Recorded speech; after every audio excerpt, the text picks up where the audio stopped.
everybody. Welcome to Amigos. I'm John. And I'm Aaron. And today, Aaron, we're talking about The Empire Strikes Back. Yes, absolutely. Aaron, I think that this is the film that coined the phrase dark middle chapter. Do you recall hearing about that before this movie? No, and if you're gonna have one, this is the one. I saw this in the theater, and it was dark, brother. After that first movie, a little Aaron was in awe of what had just occurred. You know what I mean? So yeah, it makes sense. I'm trying to sit around thinking about the other ones that fit the bill. Help me out here, Boat. The other movies that have a dark middle chapter. Yeah. Well, it's tough for me because I don't watch a lot of films. I don't have the breadth of knowledge that you have. What about Lord of the Rings? Yeah, the Lord of the Rings. That's a dark middle chapter for sure. You've got the Two Towers. What about Bride of Frankenstein and the Frankenstein trilogy? I never really think of those as a trilogy, to be honest with you. I mean, Mm. I guess they are. I don't know. Is that a bad thing? I think getting a bride pretty good. Bride Yeah, of Frankenstein. yeah, You that's know, true. That's true. before that he Maybe had nothing. He yeah. was just a guy.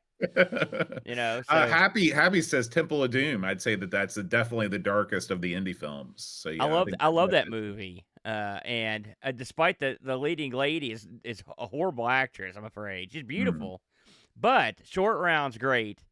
And there are a lot of great scenes in that movie, and so, but it is that's another one. It gets pretty dark and gritty in there, for sure. So yeah, I think that's a good pick, But I don't necessarily have to see the trilogy get dark, or even have a trilogy. You have to be an awful good story to get a triple out. Yeah. If you go through history, even The Godfather couldn't really get three good ones. And it's The Godfather. I've not seen The Godfather Part 2 or Part 3. Is the Godfather Part 2 the dark middle chapter? Well, they're all sort of dark. That's Godfather true. 2 is great. The first two Godfathers are outstanding. The I've seen third the first one. Godfather, that was no good. In the third one, did they go back to the future or something? Like what happens in the third one? It's just not very good. Okay. It's just not very good. It's been so long since I saw it, I can't sit here and tell you the exact points, but it was bad. Think of the trilogies, the famous ones. Like another thing I come up with, like Back to the Future, right? Right. I don't know if the middle one's the darker, but I thought the second two weren't good. I don't know. I never understood why people. I thought the first one was pretty entertaining, but I thought the second one was okay. The third one was garbage. Nobody needs that in the Old West. That's not good. I didn't need any of it. It didn't do it for me. What is the third? What is your least favorite Part 3 movie? Boy, well, The Godfather Part 3 is up there. That one's really bad. Well, something like Indiana Jones. If you think about it, the fourth and fifth were absolute trash.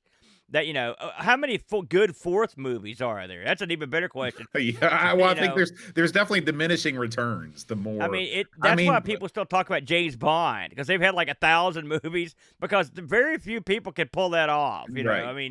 Rocky IV is great. It is great, yeah. So Rocky V, things take a turn. It's funny because the Rocky series, the third one is the real dark one. Yeah. Where he loses the belt and Mickey gets killed. Yeah. That, and then of course the fourth one gets dark too. But I think the third was the dark one in that one. I've always thought that Teenage Mutant Ninja Turtles Part 3 is the worst Part 3 I've ever seen. Have you seen the third Turtles movie? I didn't see any of those because I don't like the Turtles. I know you're sort of anti-turtle. I'm a big Turtles guy. It's dumb. I never understood why people. It just seemed dumb to me. I mean, I'm not going to argue with you that it's dumb, but I like it. But anyway, the third Turtles movie, they farmed out all of the special effects to another house. And even as a kid, when I watched this, well, first of all, I was like, I noticed that it wasn't in the cinema for too long, and then it was really hard to find on home video. And when I finally saw it, I was like, oh, this is why it's no good. Yeah. It's I like some serious. I like garbage movies. Okay, as you know, or low end stuff, B stuff. Sometimes when they stretch those on, you get some pretty good stuff. Like there were after the first couple Trancers, there was a couple Trancers that were pretty good after that. After the first two Puppet Masters, there was a couple good, but those are garbage movies. They're spending like $5. How many troll movies have there been? I don't know. I've seen two for sure, the first two. Mhm. But the thing is, those movies are completely unconnected. The first and second Mhm. troll have nothing to do with each other. You Really? know? It's not the same No, troll? no, no, no. Have you ever seen Troll 2? No. You need to watch it. It's horrible, especially watch a rip track of it. You'll be good to go. The Matrix movies. That's Mhm. another one. Like they I've should seen have the first stopped after one. the first one. They never Mhm. ever watch any more Okay. ever. 'Cause I like the Don't first ever one. I thought watch it was those. good. Yeah, the first one was good, but then Mm. and I'm then the telling thing you, it's you should watch Teenage Mutant Ninja Turtles. You should the hell watch the movie. It's good. It's a good film. I And then don't Teenage believe Mutant it. Ninja Turtles 2, when Vanilla Ice jumps on the stage and they start Oh, doing the ninja rap, man, it I didn't get mean, better. I like ninja movies and stuff from back in the day, and so I find the Turtles an affront to all the goofy and music ninja stuff that I watched in the '80s. I didn't like the comic of that. I just never got into it. The role playing game, I will say, the video game are great. I will give them that, but hopefully today's game will be just as good. Let's talk about it, Aaron. Shall we?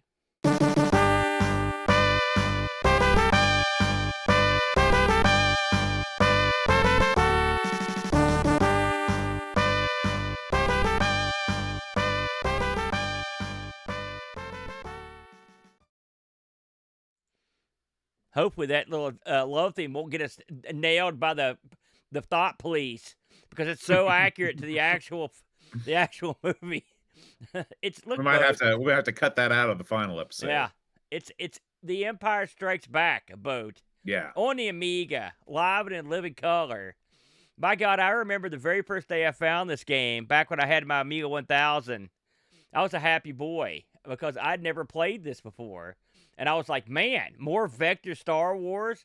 Keep it coming. So let's get into it here. This is Star Wars Empire Strikes Back, the direct sequel to Star Wars, and as direct as you could get. We'll get into that in a minute.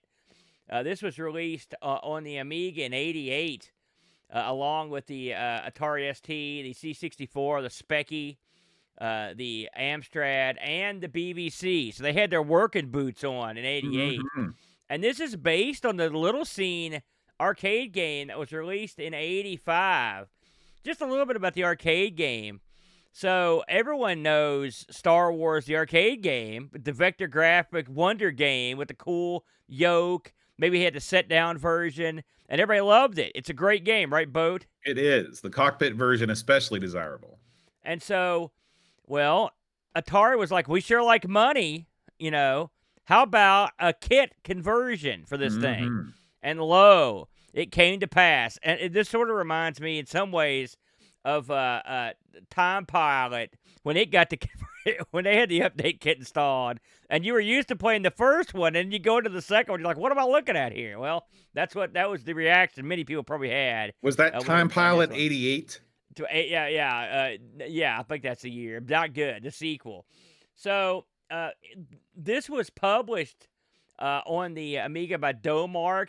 When I think of Domark, usually I don't have like happy feelings, But I looked over what some of the stuff they'd done, and we've actually played something here that was pretty good. They did the I've original always Star Wars. Yeah, I've always thought that Domark was just a real dumb sounding name, and It that's is. where It sounds like mostly dull. right, right. Oh, But we missed the mark. but They they did did Star Lords of Wars. Midnight.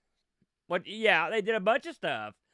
They did APB, Badlands, Castle Masters. These are all ones we've covered. Yeah. F1, the hard driving, Hydra. Remember Hydra? Mhm. And like I said, the original Star Wars. This was developed by an outfit correctly named Vector Graphics, spelled cool guy style. These guys didn't do a ton of stuff on the Amiga, but the things that they did, you probably know Star Wars was there, the original.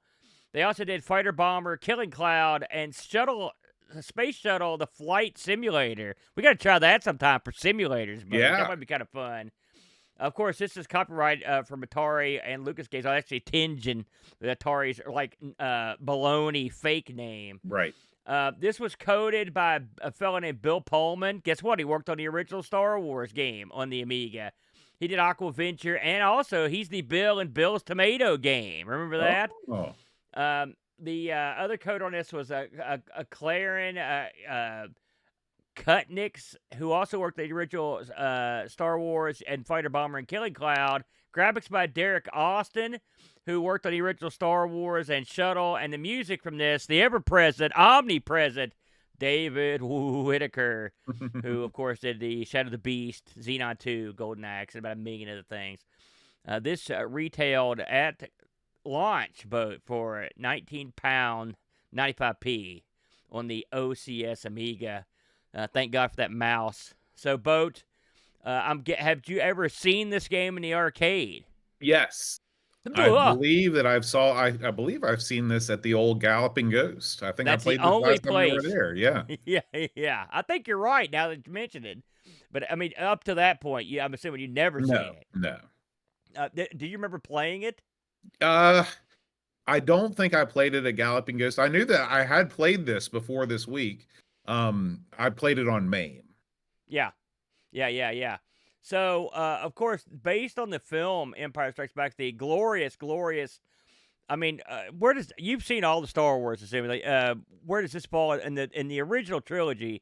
How do you rank them? Let's get into that real quick. The current hipster take is, and maybe it's been always the hipster take, is that the second one, it's the dark middle chapter.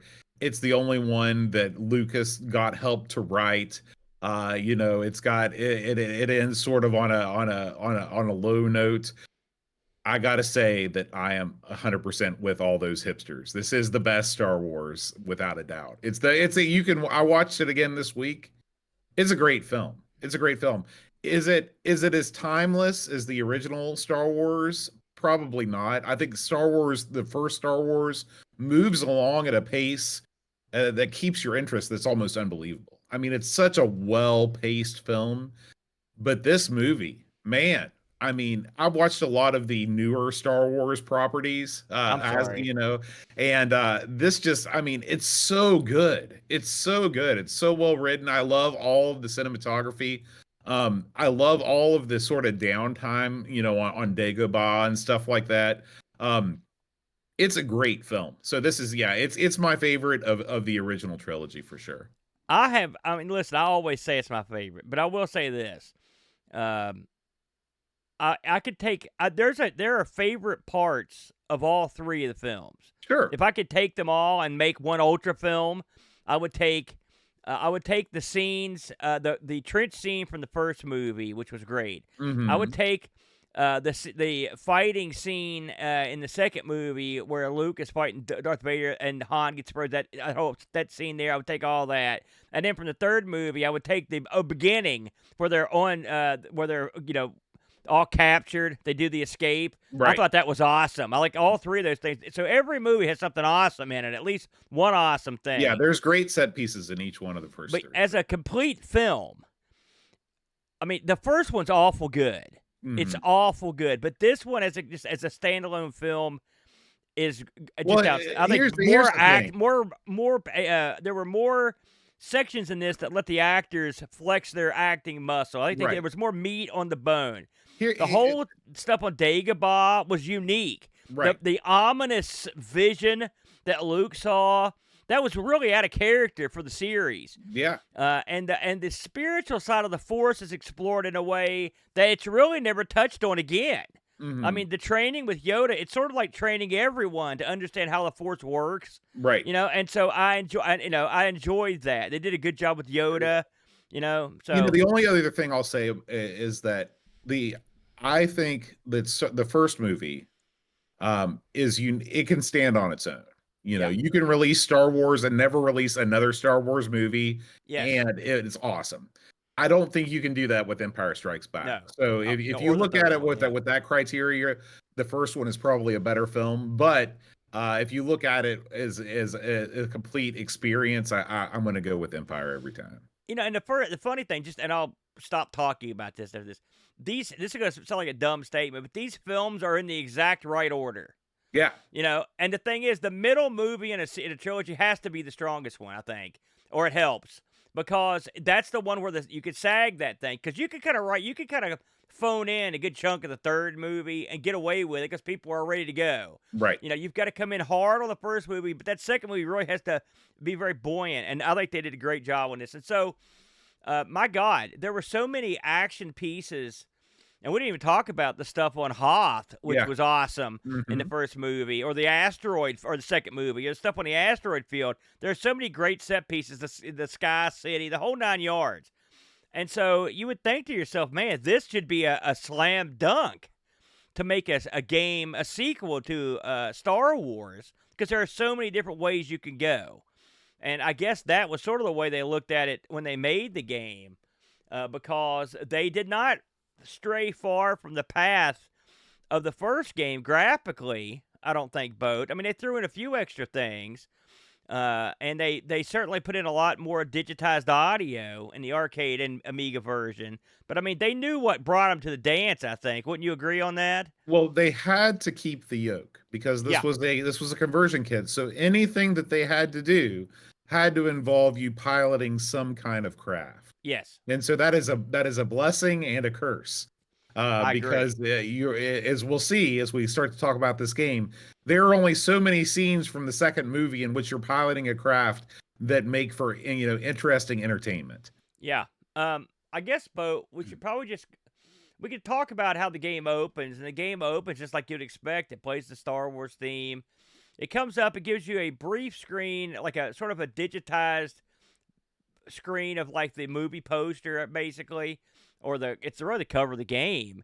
And then it gives you the option to reverse your steering, on Reverse the your y-axis. correct. Thank you, Bode. But then you're off and running, and then you come upon a menu that gives you multiple options. You've got it is easy, medium, and hard, and then below easy and hard are things that basically are say manual. And I don't know if you ever clicked on those, but Never. I did. And what they do is they sort of give you on-screen instructions and a background of what's happening. Oh, Here's what's okay, happening sorry. here. I thought you were talking about like manual control or something that I didn't. Okay, yeah, I did do that. In fact, I did that for the gameplay footage that we put up on our channel this week because I think it's one of the coolest parts of the game. I love it. I love seeing like the blueprints, which is funny because it's all like the wireframe blueprint is also the way that the thing looks in real life too. Yeah. But I love seeing it spin around and information about each little thing. I'm kind of surprised that they didn't make that the default because that adds a lot to the game. Well, I guess, I mean, it's funny because it's the exact same way in the arcade. And it's funny, it's kind of confusing to look at. And you're like, what's going on here? You're right. They could have just added this in, but I guess for brevity's sake, they thought, people probably know all this stuff. For sure, yeah. Yeah, that's true. They should have added it in for length. So you could pick from easy, medium, and hard. And we'll get into the other levels. I would suggest, in fact, I would implore that you start at easy, if I'm honest. And then once you've done that, you're off and running, and you're beginning the first sequence of the game, Bo, which takes place on Hoth. You want to set this up? Yeah, so you are traversing the the dark, inky blackness of Hoth, much like the dark, inky blackness of everywhere in a Star Wars vector game. It's nighttime on Hoth, Bo. That's right. It's nighttime on Hoth, and you are tasked. You're driving your snowspeeder, and you need to destroy these probe droids. These, if you recall from the film, in the opening sequence, the Empire is shooting out all these probe droids to the furthest reaches of the galaxy to try and find the Rebel base. And your job is to destroy these probe droids before they are able to send back a transmission to the Empire to alert the Empire and Darth Vader of your presence. That's what you're doing in the opening sequence here. They took a lot of artistic liberties here, Bud, I think. Because number one, the ship you're piloting, it looks more like it almost looks like a land speeder, I mean, no, not the bike from the third movie, right, the right, forest whatever bike. that thing is called, yeah. It's real. It doesn't look like anything like a snow speeder. I mean, you only see the front of it, so I guess technically, if you drew all of it out, maybe that's the way it would look. But it's odd. But the scaling, and then if you think about it, this part of the movie was really never. I think Han Solo blew up one of these things, but there was never anybody in a land speeder going after him that I remember. Well, first of all, I think there was only one probe, or maybe 2 probes. Here, there's about 14,000 probes. The Yeah. Empire's got money to burn. They're sending hundreds of probes to every planet. Now, it's funny because they have a little transmission cloud that comes out of them. It's like 4 It lines. looks like a Wi-Fi. Wi-Fi. Yeah. And they're establishing a connection to the Star Destroyer. If 4 of these get out, you're gone. Now, you have the ability to earn a Jedi letter. Okay. And so in the first section of this, to earn the letter, because you're spelling out Jedi, I knew you'd love this boat, just like Mr. Do. Yeah, I love that. You have to kill a specific amount of these I don't know what you call them, probe droids. bots. Yeah. So, what did you think of the first section of this boat? This was annoying to me because this is the one section of the game that I felt that I wasn't very good at.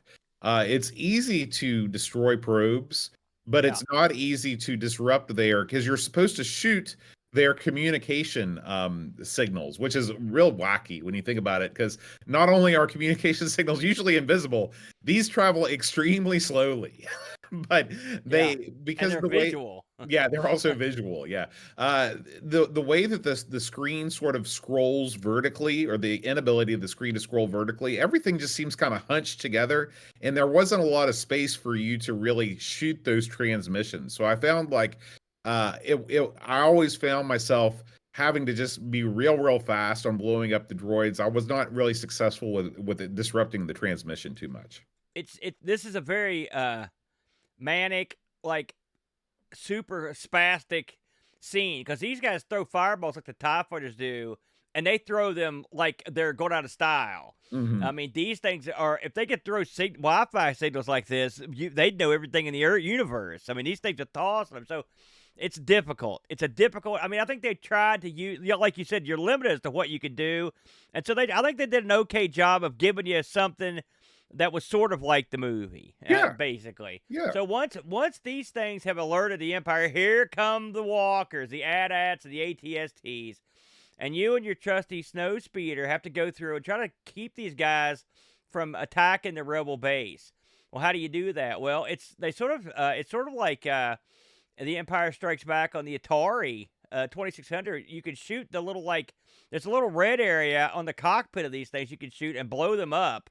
Or you're armed with the old tow cables, and you can shoot tow cables and wrap them around the legs of the AT-ATs and knock them down. And in a hilarious bit, you also can get points for driving through their legs. And I thought to myself, why would you do that? You're literally getting ready to get overran. Can you imagine Luke going like, "Hey, did you see that, Leia? Did you see me go through its legs?" It's just style points, you know? Oh, yeah.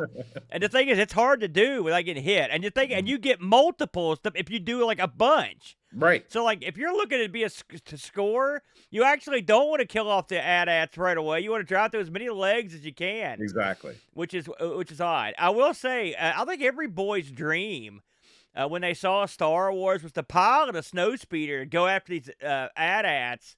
That tow rope gimmick was outstanding in the film. I loved it. Mm-hmm. It's a lot easier in this because these tow ropes are more like bolos. They come out. You don't have to wrap them around. The old tow bolo, rarely seen. Tow bolo. One would wonder, what are the other uses of the tow bolo? Think about that. But I mean, it is gratifying to watch Now, I will say, when the AT-ATs go down, there's not an incredible explosion, but they do. You do see them kneel down, though. It's kind of cool. Yeah, that's true. They do. So, what did you think about the second area here, Boat? Well, it's no surprise. This is the best level of the game. This is the money level here. Yeah. I'm surprised that they didn't make this the first. I mean, okay, in a way, I'm surprised they didn't make this the first level, but it does make sense because they're trying to go in order of the the chronological order of the film. This is really, if you want to get quarters out of people, starting you off on the level where you're flying through legs and shooting out tow bolos and stuff like that. Yeah. I mean, it's really fun. That level is really fun. This game moves really fast. And there's no slowdown, even though there's tons of stuff going on the screen. This is programmed extremely well. I mean, I couldn't believe how good it was. And this gives you the feeling that you are in the movie, which is what you want when you play a movie game, and you so rarely get, where you are Yeah. piloting the snowspeeder and you're throwing out the tow cables and you're watching the AT-ATs go down. You're flying through the legs. You're getting bonus multipliers. You're shooting the lights out of the ATSTs, those headshots right there in the canopy. It's great. I wish that level could have gone on for longer somehow. I wish that they could have, maybe done 2 or 3 stages where you have to do those things, but maybe do some other things as well. Yeah. I just never wanted to leave that stage because it was so much fun. Yeah, and it's funny. Both the first 2 stages give you this feeling that you could go wherever you want. Maybe you can. I'm not even sure. I always, you sort of want to fly towards the stuff. I Right. don't know if you just keep. I never tried just flying in a straight line to see what would happen. But it's you don't feel like you're on rails. I mean, because you're No. not. I mean, you're flying this sucker. Yeah, this is your money level.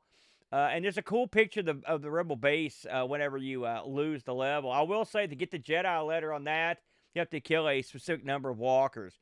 The third level in this is very reminiscent of the first game. In this game, you are Han Solo piloting the Millennium Falcon as you are trying to escape the Empire, and they've got their TIE fighters out to get you.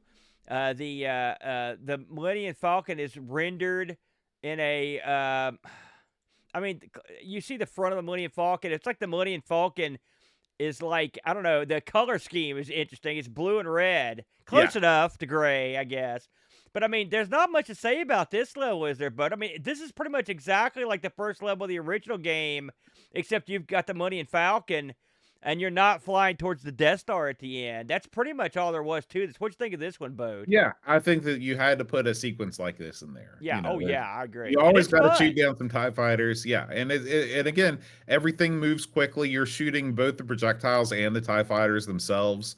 Yeah. This is another solid kind of level. It doesn't rewrite any rules, but like you said, you've got to have. And to get the Jedi letter on that one, you have to kill a certain amount of fighters, and you get your next letter. Now, we're going to talk about the last level here, and this is the level where you fly through the famous asteroid level, the asteroids from the movie, which is a great scene. Yeah. Where the Millennium Falcon steers into the asteroid field to try to evade the TIE fighters, and ultimately lands on an asteroid, unknowingly, lands on an asteroid that's inhabited by a big worm creature, like a dune worm. I love that dune worm. Great scene. Great scene. Now, unfortunately, this is, to me, the crappiest, weakest, and laziest of the levels. Whereas you fly the Millennium Falcon through a series of large, round boulders that fly towards you that you can't do anything about, and they just hit you. And ultimately, the only way to get past this level, amazingly, is to steer down and to the left, just like at JFK.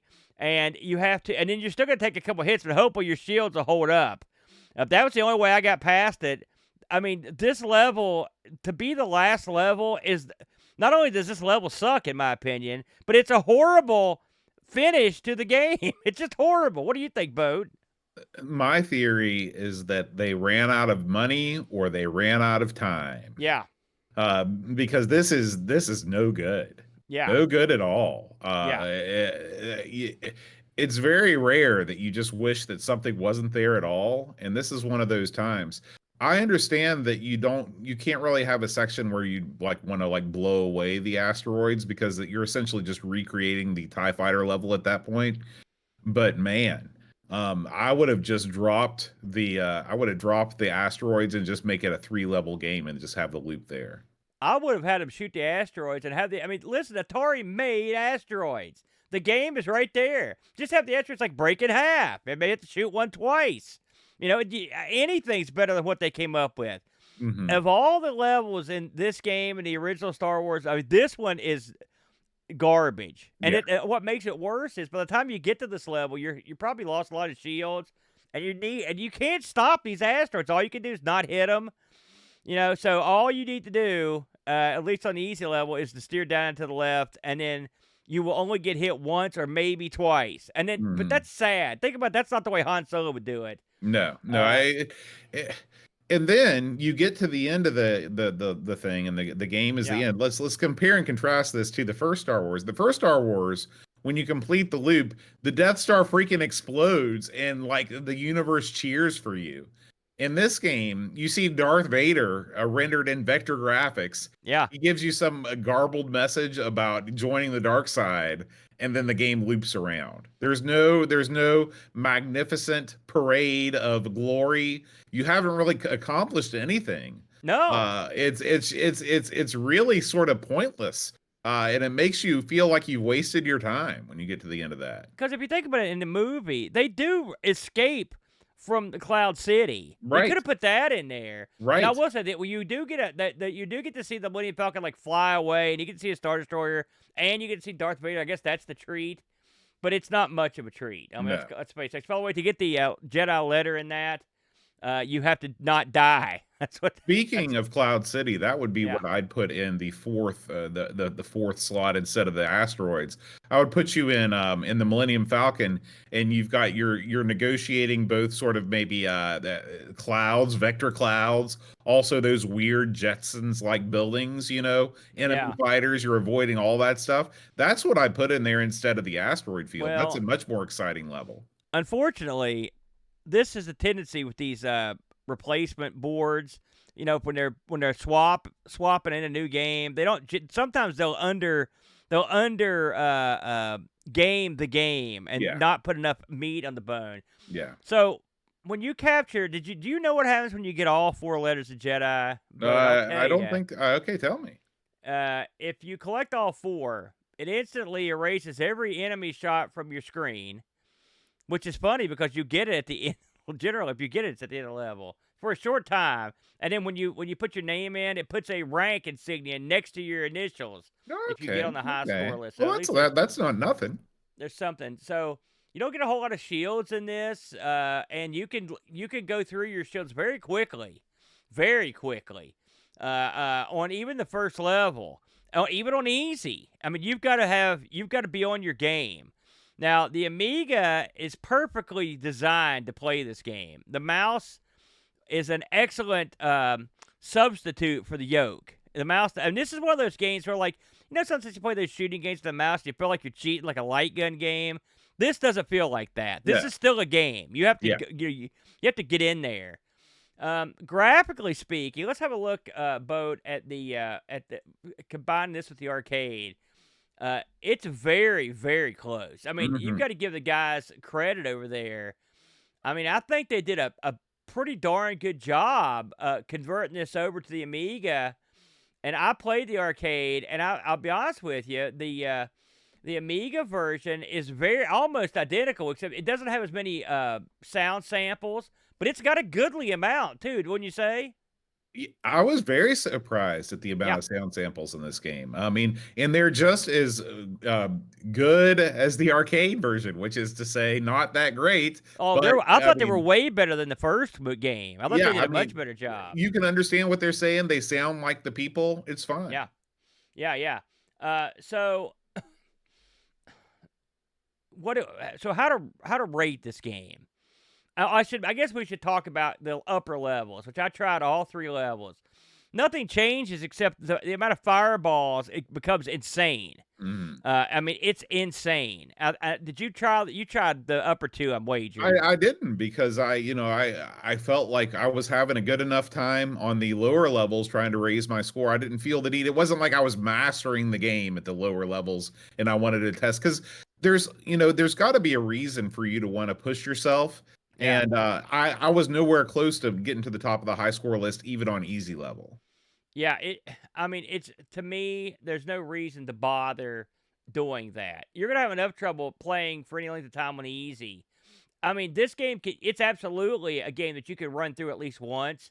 Going through it more than once, I could get to the second asteroid level, and then, I mean, it's tough. That's tough. Mhm. And if you don't have any shields when you get there, it's real tough.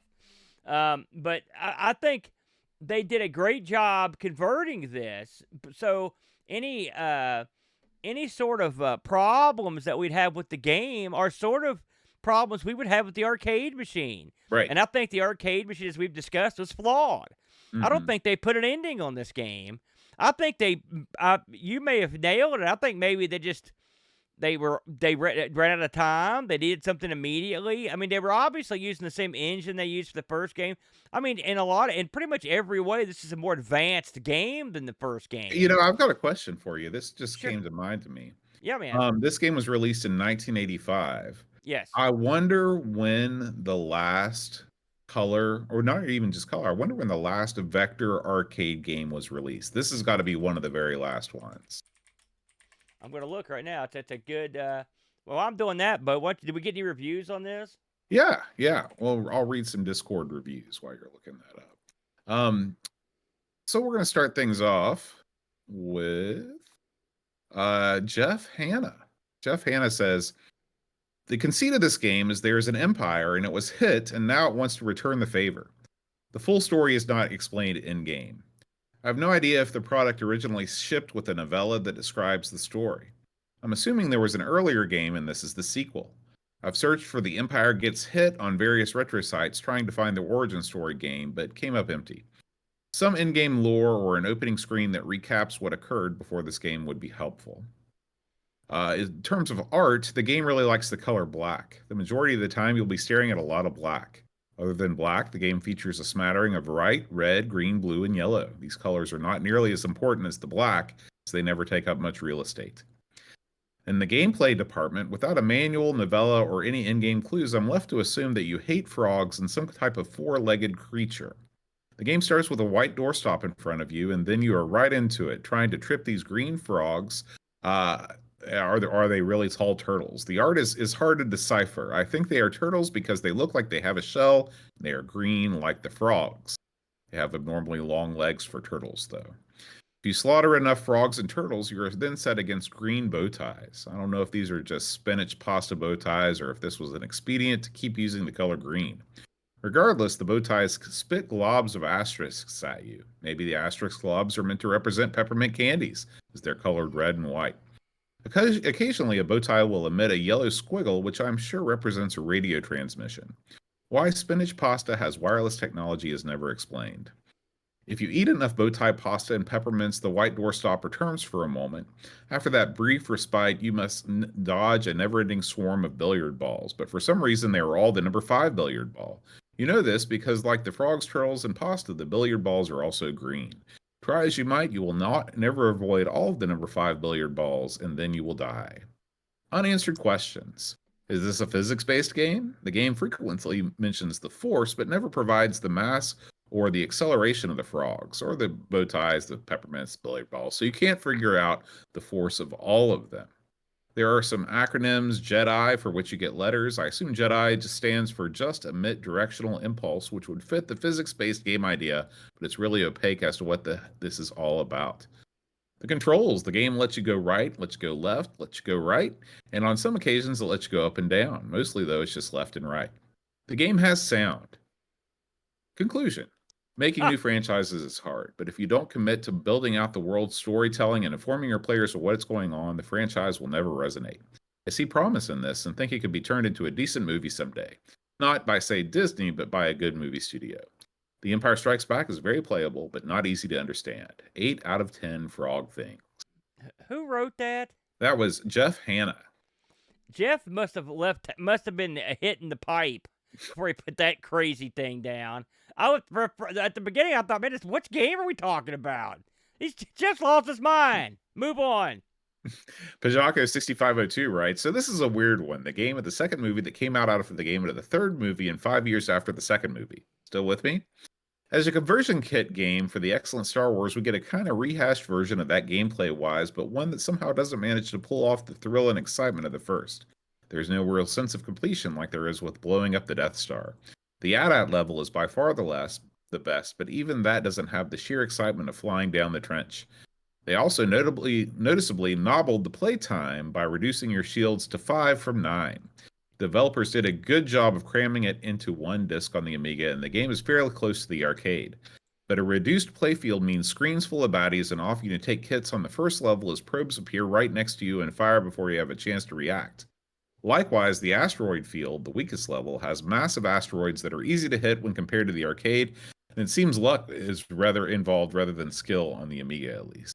Not so much striking back as leaving you a passive aggressive post-it note.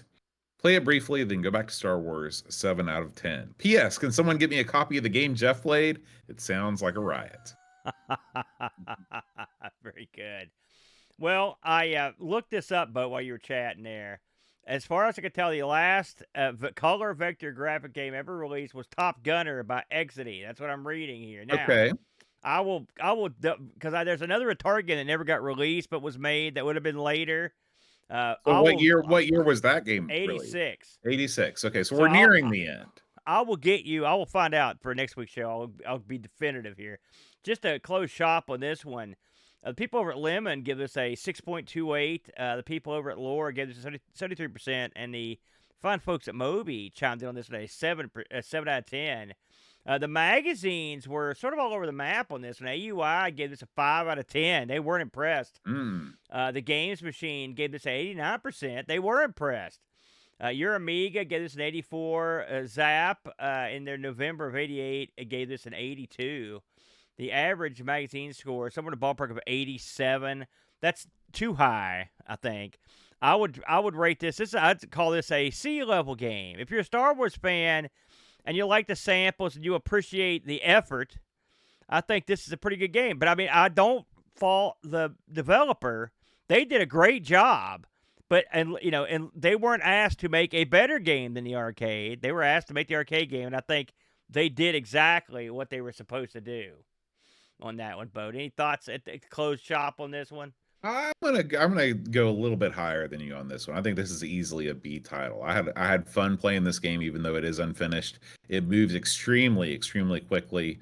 It is immersive. I love vector games by default. So yeah. I'm in line with the magazine reviews on this. This is a B title for me. I'm not gonna fight you on that one, Boat. If you ask any Amiga repair technician what the most problematic component of a motherboard is, they'll undoubtedly mention capacitors. The electrolytic capacitors that shipped with the Amiga are 30 years old or older at this point, and each one is a ticking time bomb waiting to explode battery acid all over your motherboard, sometimes damaging it irrevocably. Don't wait. Replace your capacitors now. Full capacitor kits for every Amiga model are available now at RetroRewind.ca. Don't want to attempt the repair yourself? Use their white glove recap service and leave the intricate removal and soldering process to the professionals using industry standard equipment. Use the promo code Amigos10 at checkout and save 10% off your cap kit or service. Remember, make RetroRewind.ca your first stop for all your Commodore computer needs. Amiga News.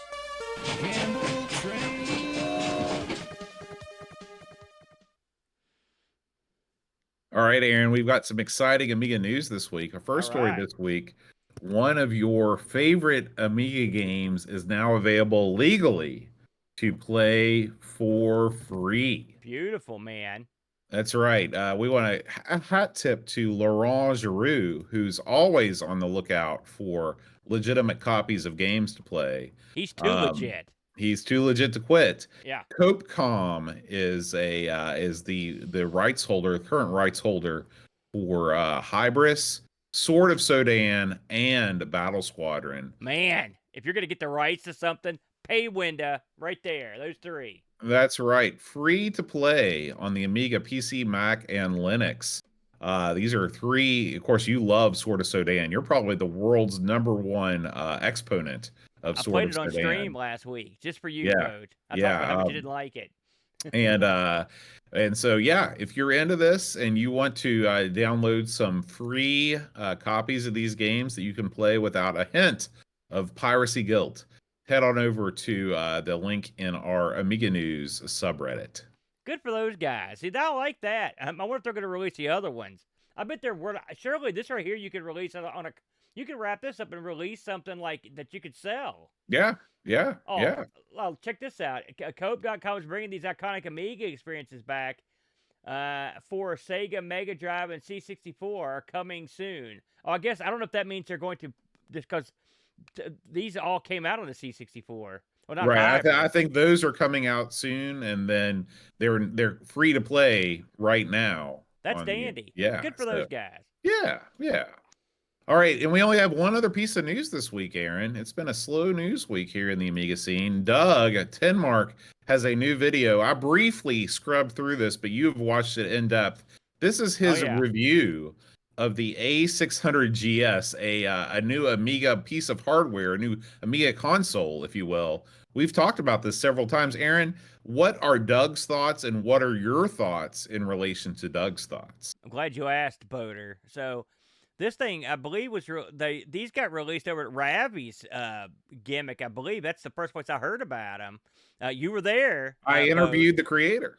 Yeah, and so when these came out, I believe this was last summer, and they've been out since then. Doug was tardy to the party because he's a busy man. Mm-hmm. And I remember he had talked about these briefly months and months ago, and he was not a fan. And so they've had 7 months or 6 months to update these and figure out and squash the bugs, do all the stuff you need to do to make a product go. And so when Doug says this is the definitive review, I believe him, because it's the last review. Like everyone else rushed out, they reviewed it the day it came out, but really for a product like this, you need to wait about 6 months to that way they've got time iron out the bugs. That's right.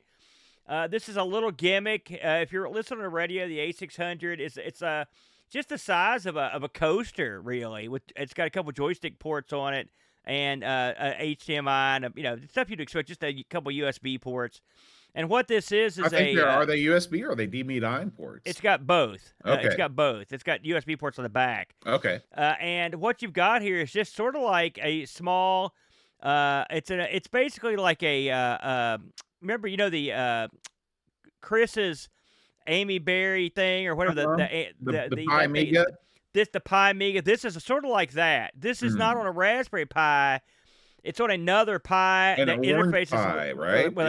Exactly, with a custom board that it was produced. And then the software is sort of like the what was that stuff we used to use back in the day? The front end. It's a special front end. It's a real fancy front end, but Doug pretty much drops a hammer on the front end because the front end, you can't run anything. And one of the problems this thing had out of the gate was it's not using actual Kickstart ROMs. It's using those Arrows ROMs. There's nothing but trouble with those. Incompatibility city. This may or may not be a popular opinion, but I've had enough of this crap with the Kickstart ROMs. This is 2025. It's not like the people that own those ROMs they got their money's worth. And I'm sick of this crap. Even if you are a stickler and you want to give the money to the rights holders, you can pay 99 cents to download WinUAE from the Android Play Store, and you now legally own the Kickstart ROM. Yes. But I mean, this is stupid. They should just release these, I think. I've been saying it for years. I'm saying it again. You got your money's worth. It's 2025. These need to be, if someone wants to license them to do like an Amiga Mini or something, that's a different story. But for your average slup, unleash the hounds and just let this stuff go. I'm getting tired of this crap because everyone that looks at this stuff, there's always that little disclaimer. Now listen, everybody, do the right thing. We're all pirating all the software, and we have been for like 40 years. But we got to do the right thing here. It gets old. But anyway. I understand. So this has the Arrows ROMs on it. So you've got to go. So Doug says now you can put the proper ROMs in there. Okay, so you got that. And then if you can also put your own Amiga build in there. You got that. You're good to go. And then once you do that, it looks like a pretty tight little device that's pretty compatible. It gives you a lot of options. In fact, it's sort of like WinUAE like options with graphic cards and various hardware accoutrement that you not normally have on an Amiga. And he likes it. He really puts it over. It has some interface flaws that need to be addressed. They're some real stupid ones, like the screen flashes when you move the mouse to a certain part of the screen for the menus to come up. They don't work right. That seems like something you should be able to get fixed pretty quick. But overall, this thing I think costs like $100, US. as someone who bought a similar item for about the same price, I think it's an okay alternative. I mean, you're going into the realm now that they've got these inexpensive misters. Yeah. You know, Yeah. you're in A now. lot You're playing tougher in that spell. field. Yeah. Yeah. Now, with that said, if you're me and you, the dumb guy squad, Mister's great for us. But if you're a hardcore Amiga fan that wants a bunch of retargetable this, and you want the Amiga to run this fast with this much memory, you're going to have more options on this than you probably do on the Mister for now, that core. So, but yeah, I thought this was an excellent job by the Dougster. Good work, Doug. And that's going to do it for this week's Amiga News, Aaron. What do we have coming up on the show next week? Oh, let's find out, Boater. Oh, man. There it is. It's Carve Up. Yeah, Carve Up. So this is, I believe, a take on one of my favorite arcade games, one of your least favorite arcade games, City Connection. So we'll have to put on the sparring gloves for next week. You know, I know you love City Connection, I have tried in the past because I like the things you like. Yeah. You know, because I want to be in lockstep with you, Boat. Right. And now that you've done the beat, now I'm so proud of you for embracing Babylon 5 and some of the other things I've recommended. I'm going to turn the table here, and I'm going to try to embrace this game that you love so dearly. Okay. Sounds like a plan, man. Hey, everybody out there, thank you so much for tuning in and listening to our show. If you like it and you want to support us, patreon.com/Amigos podcast gives you access to uncut bonus episodes. This week we talked about the West Coast Avengers. So if you're into the comic scene and you want to hear Aaron's take on the fabulous West Coast Avengers, you can listen in. And of course, you get access to the best Discord server on the internet. And we want to give a special thank you and shout out to all the people that already do support us. Thank you all so much. You guys rock. We will see you guys next week. And until then, adios. Amigos is made possible by contributions from listeners like you. Patreon supporters help choose the games we play, receive exclusive magnets, and get access to the Amigos Retro Gaming Discord server. Visit patreon.com/Amigos podcast if you'd like to support the show and join our community.